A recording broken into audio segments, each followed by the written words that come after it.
Record to this. Bismillahirrahmanirrahim. Assalamualaikum warahmatullahi wabarakatuh. Waalaikumsalam warahmatullahi Waalaikumsalam wabarakatuh. warahmatullahi wabarakatuh. Waalaikumsalam. Oke, kita mulai ya untuk open class kita hari ini. Em, semua materinya itu Bu Rahai udah share ya di LMS. Kalian sudah buka belum nih LMS-nya? Bagian informasi. Di bagian informasi itu, informasi itu bagi yang nggak tahu di LMS kan ada tuh tiles yang paling atas ya. Tiles yang paling atas yang ini nih di pusat informasi di sini ya. Oke, karena kalau di babnya nanti kalian bingung di bab yang mana. Oke, nah ini ada kisi-kisi, ada latihan SHBS 1, kemudian ada materi bab algoritma, lalu ada materi Siti, ya. Kemudian ada playlist, ada dua, ada konversi oktal sama playlist tentang algoritma. Ada berapa part ya? Ada 4 part gitu ya.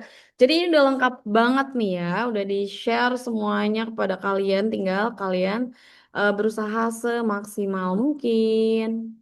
Oke, kemudian untuk di Canva-nya, link Canva yang sudah ada juga di bagian informasi, itu ada slide yang paling ujung. Kalau kalian notice ya, di slide yang paling ujung, itu ada slide open class. Nah, ini Bu Rahai udah bikin nih rangkumannya juga nih untuk kalian ya. Jadi materi open class kita hari ini kita akan membahas khusus slide ini. Oke, sambil kalian kalau udah lakukan latihan soal, boleh ditanyakan jika ada pertanyaan yang membingungkan. Oke, kita mulai ke slide open class-nya. Sudah terlihat ya semuanya? Sudah? Sudah, Sudah. Bu. Oke, Faiz 8BE. Oke, hari ini kita belajar apa aja sih open class-nya, yaitu ada metode City. Di metode City itu ada data, ada juga oktal. Kemudian materi algoritma ada variabel, ada tipe data. Gitu, itu aja materinya. Itu aja banyak banget, Bu. Nah, ini ya playlistnya. Playlistnya ini udah lengkap banget nih semuanya. Kalian bisa repeat watchingnya. Langsung kita masuk ke metode computational thinking. Oke, ada 4 metodenya. Ada berpikir komputasi. Nih, ada dekomposisi, ada pengenalan pola, ada abstraksi, ada algoritma. Oke, kita masuk ke penjelasannya. Dekomposisi kata kuncinya memecah menjadi bagian lebih kecil. Oke, kita pakai kata kunci supaya kalian tidak perlu menghafal terlalu banyak kata.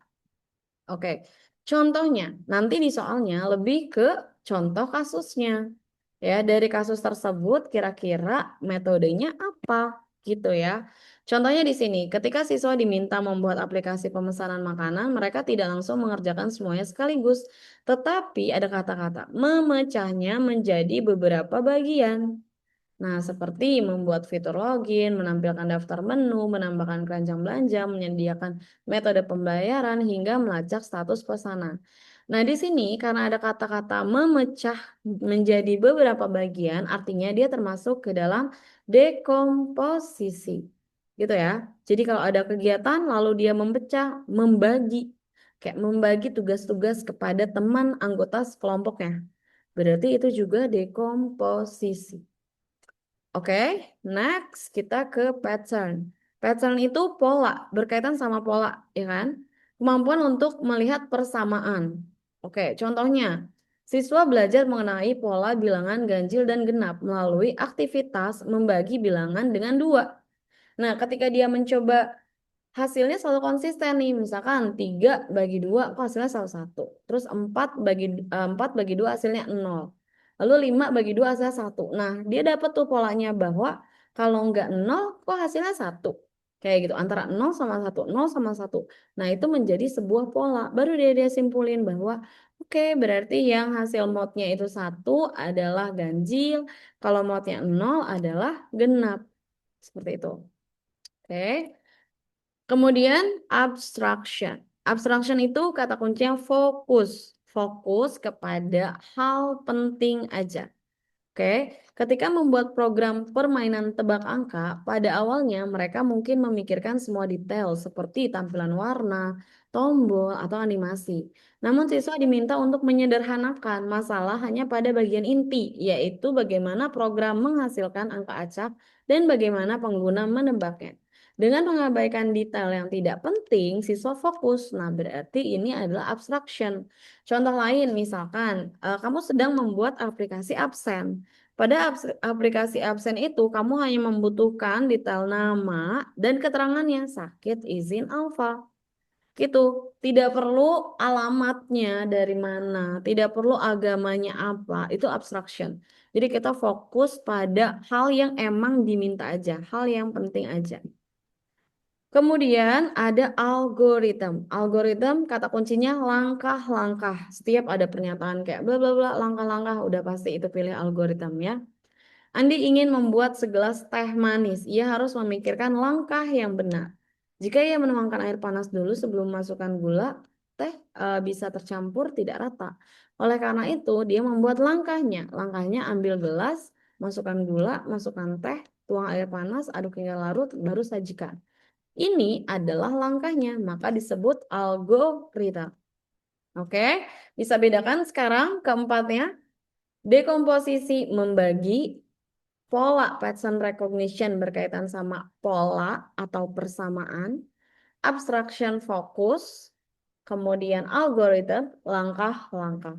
Oke, itu ya clue-nya. Oke, ini tentang penyajian data. Data itu ada yang tidak terstruktur, ada yang semi terstruktur, ada yang unstructured. Di semi itu sayangnya kalian belum belajar terlalu jauh ya, tapi kita setidaknya tahu semi itu yang bagaimana. Oke, unstructured. Unstructured itu di dalamnya ada teks, ada simbol, ada angka nih. Bahkan semua data tuh ada di sini. Itu unstructured. Contohnya audio. Audio tuh misalkan kayak contohnya audio radio deh, radio kalian dengerin terus kalian tulis. Itu data yang kalian tulis bakalan ada teks, angka dan sebagainya. Kemudian video, contohnya video rekaman Zoom open class ini. Kalian rangkum lagi. Itu ada angkanya, Bu Rahai sebutin, ada teksnya, ada simbolnya. Lalu data NLP, dokumen, dan lain-lain. Ini unstructured. Jadi kalian fokus aja bahwa unstructured itu adalah datanya, semua datanya itu ada gitu. Pada bagian tersebut ada teks, angka, dan simbol. Bedanya dengan semi structure. Jadi dia itu ada semua datanya, tapi dia itu udah dikelompokin, udah lebih rapi loh. Kayak gini contohnya. Student ID, ada nama, age, degree. Nah, ini ID 1, ini ID 2. Isinya apa, Bu? Isinya sama, ada nama, age, sama degree. Gitu, tapi dia udah diberi label. Jadi dari data ini, dia kelompokkan untuk menjadi sebuah label. Contoh yang lain email. Email kalau di body email kalian tahu ya ada subjek. Subjek itu untuk mengirim URL email atau alamat email tujuan, ada isinya dan lain-lain. Kemudian ada web page. Web page itu ya website kayak gini. Website ini ada bagian-bagiannya seperti itu. Kalau kita buka codingnya. Kemudian kalau structure. Structure itu kata kuncinya database. Data table itu udah pasti structure. Kalian nggak usah mikirin yang rumit-rumit ya. Misalkan pada nilai pada tabel Excel itu udah pasti struktur, data terstruktur. Nilai berupa angka, usia ini terstruktur. Di dalam kolom ini semua angkanya usia. Degree di semua ini ada ya degree. Sini nama semua kayak gitu. Beda ya. Jadi terstruktur itu ini udah lebih enak nih, udah kelompoknya udah lebih enak. Kalau ini dikelompokin, tapi dalam satu kelompok ada banyak data. Kalau yang ini benar-benar nggak dikelompokin. Kayak gitu ya. Oke, berikutnya kita ke konversi oktal. Yang tadi ada yang mau ditanyakan dulu nggak? Dua materi itu. Aman ya? Oke, berikutnya kita ke konversi oktal. Yang pertama oktal ke desimal. Oke, ini posisi oktal. Posisinya dari 8 pangkat 0, 8 pangkat 1, 8 pangkat 2. 8 pangkat 0 kalau dihasilkan yaitu 1, 8 pangkat 1, 8, 8 pangkat 2, 6, 4. Sekarang berapa sih angka 2, 1, 3 dari oktal ke desimal?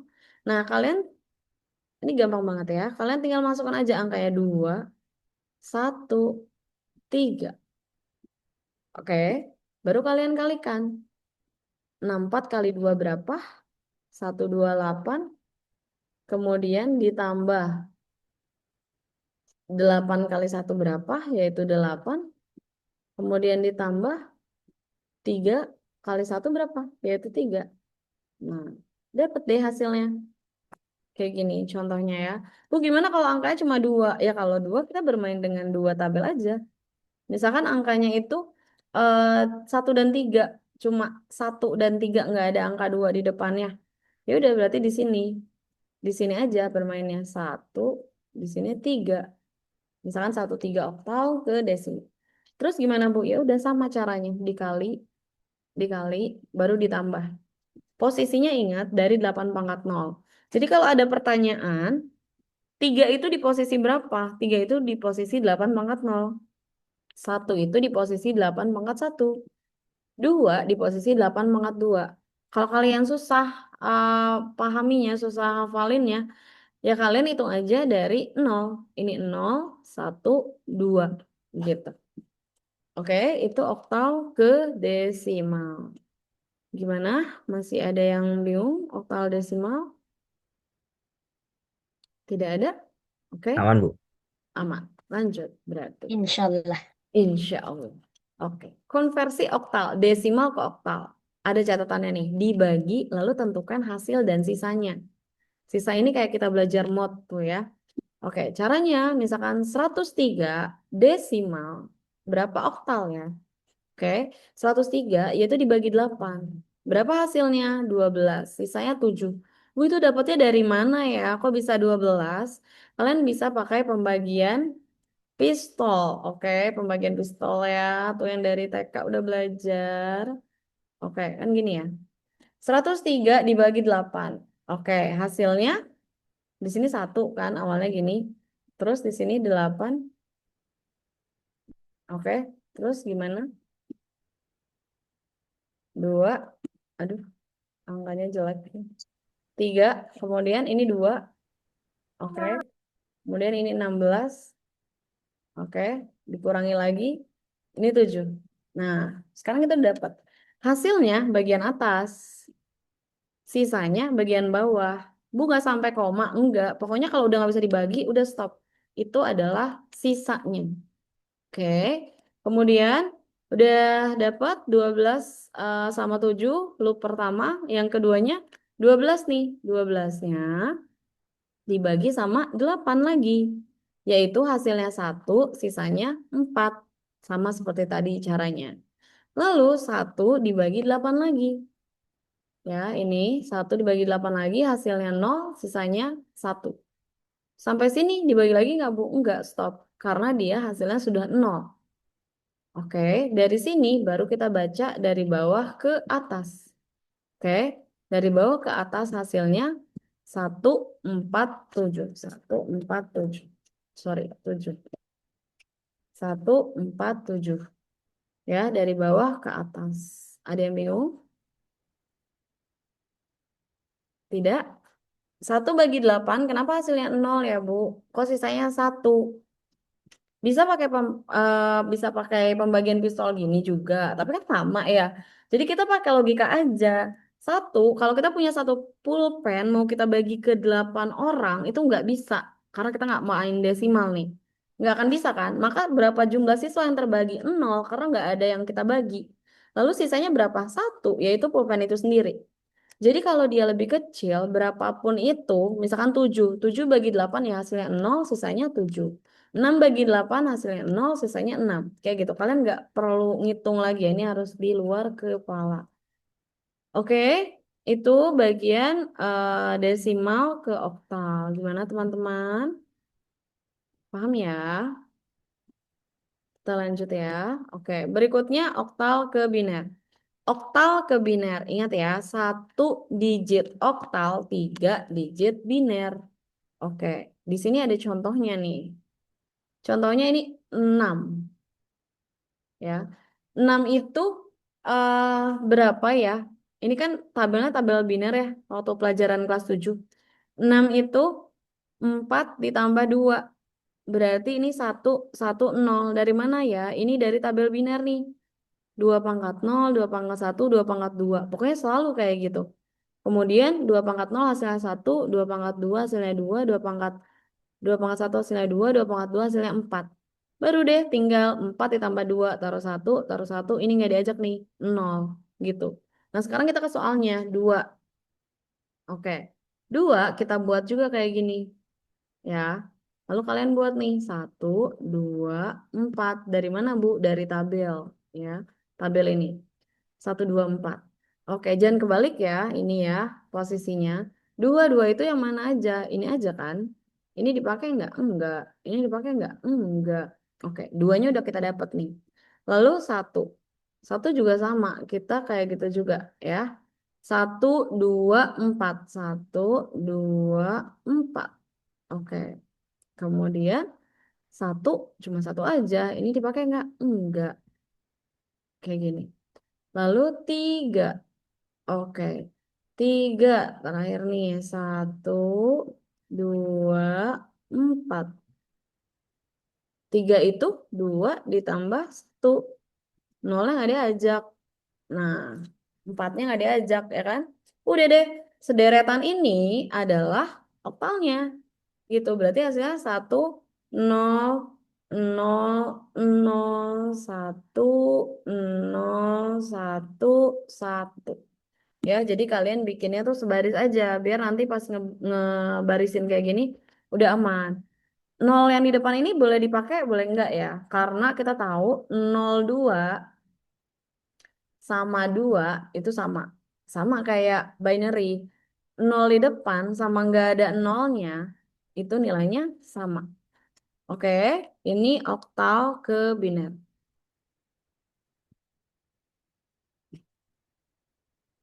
Hah? Kenapa dia pergi?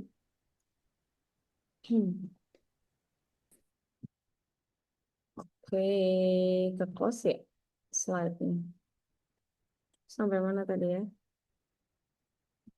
Layar Burahnya masih ada nggak?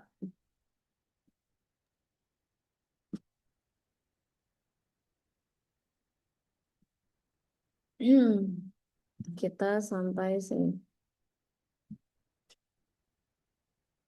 Oke, berikutnya yaitu dari biner ke oktal. Nah, sama kayak tadi kata kuncinya ya. 3 digit biner sama dengan 1 digit oktal.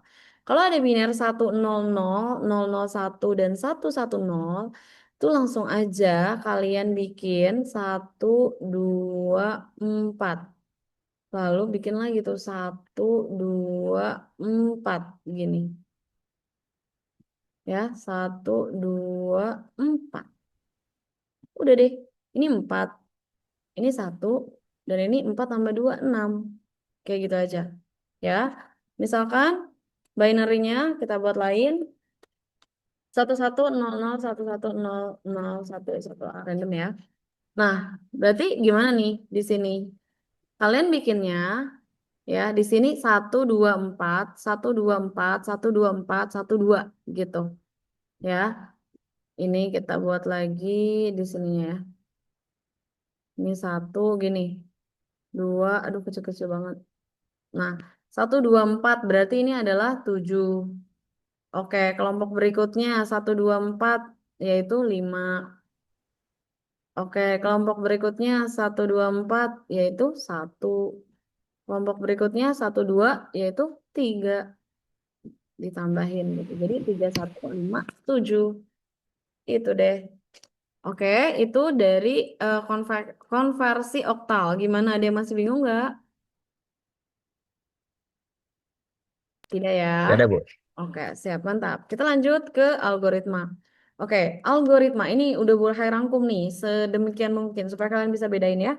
Ciri algoritma yang pertama ada finiteness, dia terbatas. Maksudnya ada start, ada finish kan.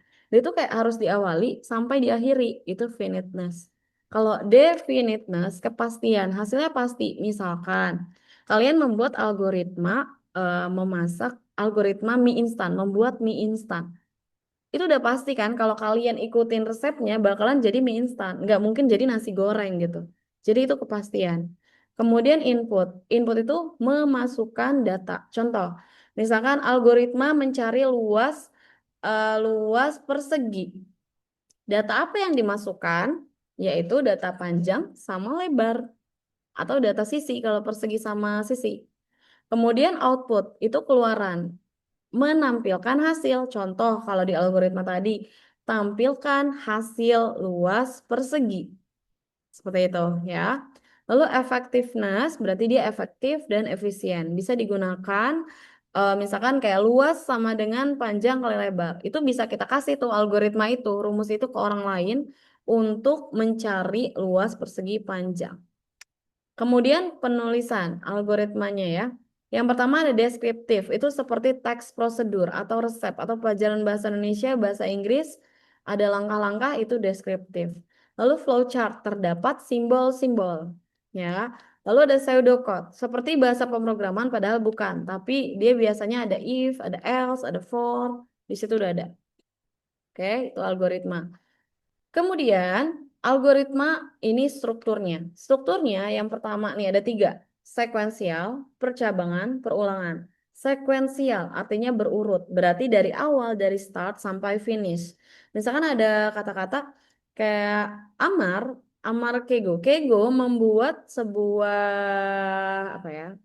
Membuat telur mata sapi. Nah, kemudian Keigo melakukan sesuai dengan resep yang diberikan ibunya dari awal hingga akhir. Itu sekuensial, gitu. Kemudian percabangan. Kalau percabangan ada kondisinya, ada syarat yang harus kita ketahui. Ya, kemudian menggunakan kata jika. Misalkan, jika nilai siswa lebih dari 80, maka dia lulus. Else, jika tidak, maka dia tidak lulus. Lalu pernyataannya kalau dalam bahasa program, ini ada if else. Ini kalau kalian nggak ngerti, kalian artikan aja.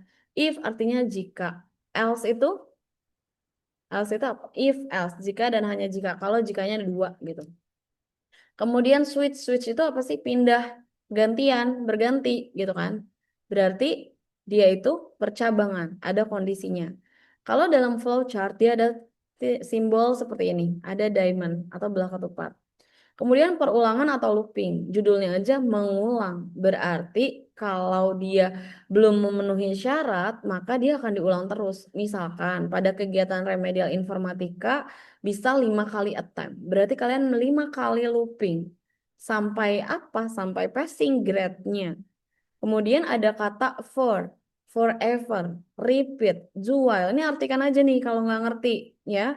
Forever itu selamanya, berarti kita melakukan itu selamanya. Logikanya berarti looping, perulangan. For itu selama gitu. Repeat, ulangi, udah jelas repeat, ulangi. Do while, lakukan ketika, lakukan sampai. Gitu kan. Kita diminta melakukan terus sampai apa? Do while passing 82. Lakukan terus sampai nilainya 82 itu.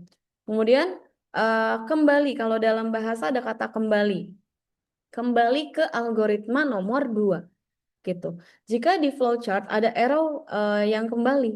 Misalkan dia udah ke bawah nih, lalu dia ada lagi yang ke atas ke simbol yang lain. Itu pada flowchart itu perulangan. Oke, jadi harus bisa itu ya, harus bisa membedakan ya sekuensial itu berurut, percabangan itu kalau ada kondisi, perulangan itu looping.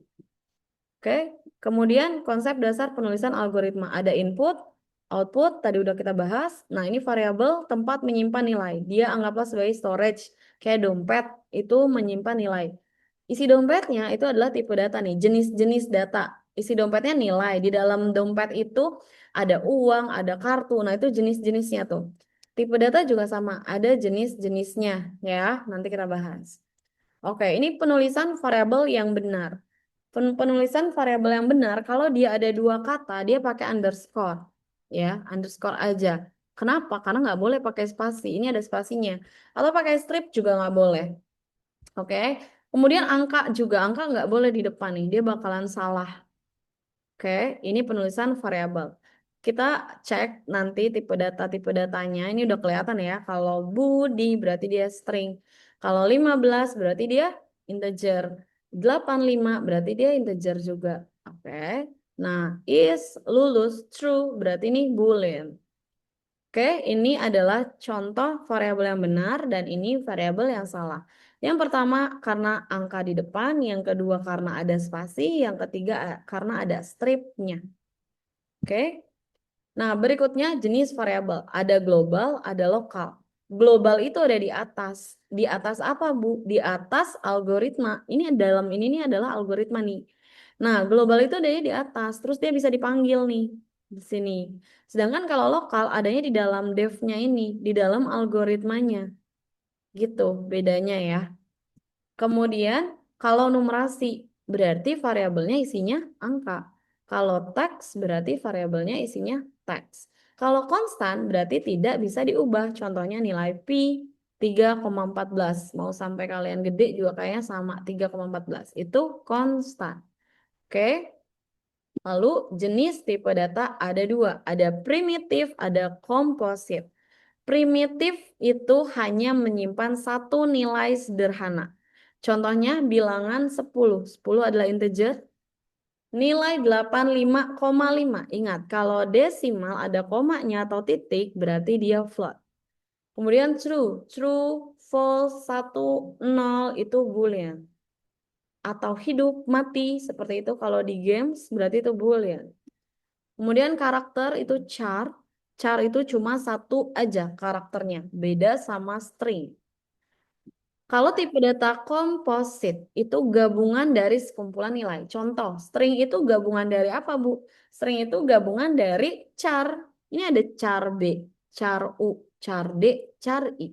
Semua char ini bergabung membentuk sebuah string. Makanya komposit itu disebut menyimpan sekumpulan nilai yang di tipe data tertentu. Kemudian array. Array daftar underscore nama. Isinya ada Budi, Ani, sama Citra. Nah, tipe datanya sama nih di dalam array ini, yaitu string. Gitu, Budi string, Ani string, Citra string. Oke, ini contoh array. Buah sama dengan apel, jeruk, mangga, pisang, anggur. Kita akan bermain dengan indeks. Bedanya elemen sama indeks apa, Bu? Kalau elemen itu nilainya. Nilainya apel, jeruk, mangga, pisang, anggur. Ada 5 elemen, ada 5 nilai. Gitu. Sedangkan kalau indeks apanya? Indeks itu posisi. Posisi apel ada di indeks 0. Posisi jeruk ada di indeks 1. Posisi mangga ada di indeks 2. Posisi pisang ada di indeks 3. Posisi anggur ada di indeks 4. Mulai dari 0. Tadi kita udah belajar oktal mulainya dari 8 pangkat 0 juga. Binary mulainya dari 2 pangkat 0, 0 juga. Indeks pun sama. Jadi semua posisi di komputer itu mulai dari indeks 0. Ya. Jadi indeks 0 itu adalah posisi ke 0 di dalam sebuah array. Cirinya apa ya, Bu? Kalau dia bertanya indeks, cirinya ada siku kurungnya.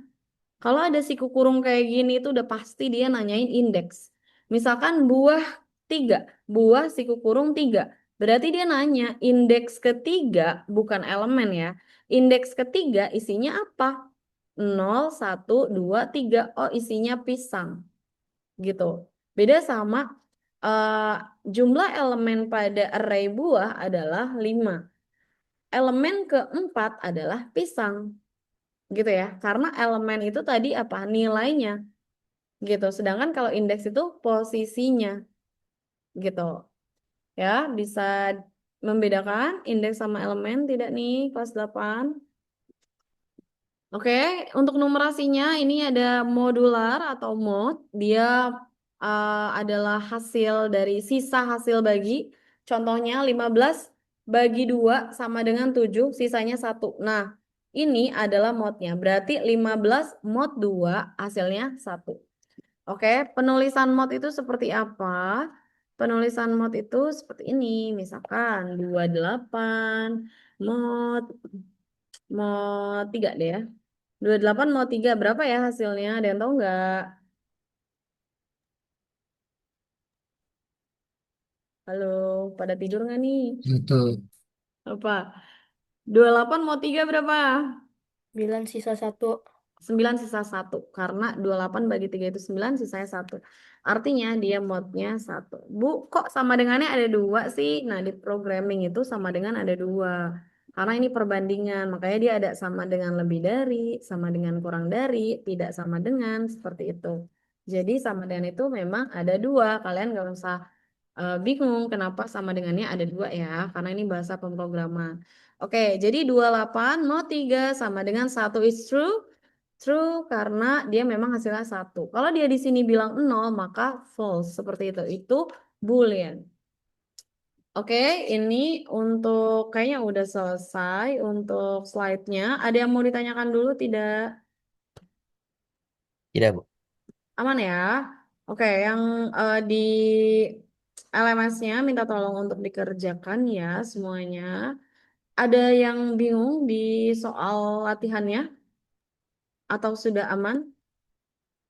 Kalau aman kita tidak bahas ya. Semoga kalian bisa memahaminya ya. Kemudian ini yang konversi kan banyak banget ya. Kalian nggak perlu pelajari heksadesimal ya. Kalian fokus ke oktal aja, oke? Jadi heksadesimal nanti setelah materi ini masih ada lagi. Oke, jadi nanti jangan terlalu banyak belajarnya. Oktalnya aja cukup untuk konversi. Itu aja, kisi-kisinya juga jangan lupa dicek kembali kisi-kisinya. Ada materi apa aja, tapi kayaknya tadi udah kita bahas semua. Kalau memang tidak ada yang mau ditanyakan, mungkin kita harus akhiri kegiatan kita hari ini. Bu Rahai harap kalian serius dalam menjalankan SHBS besok, walaupun kita bersanding dengan IPA, tapi di sini juga tidak menutup kemungkinan kalian juga informatikanya nanti hasilnya bagus gitu ya. Bu Rahai juga doakan semoga IPA-nya juga bagus, informatikanya juga bagus, dimudahkan besok mengerjakan SHBS-nya, diberikan pemahaman gitu, setiap membaca soalnya diberikan pemahaman seperti itu ya.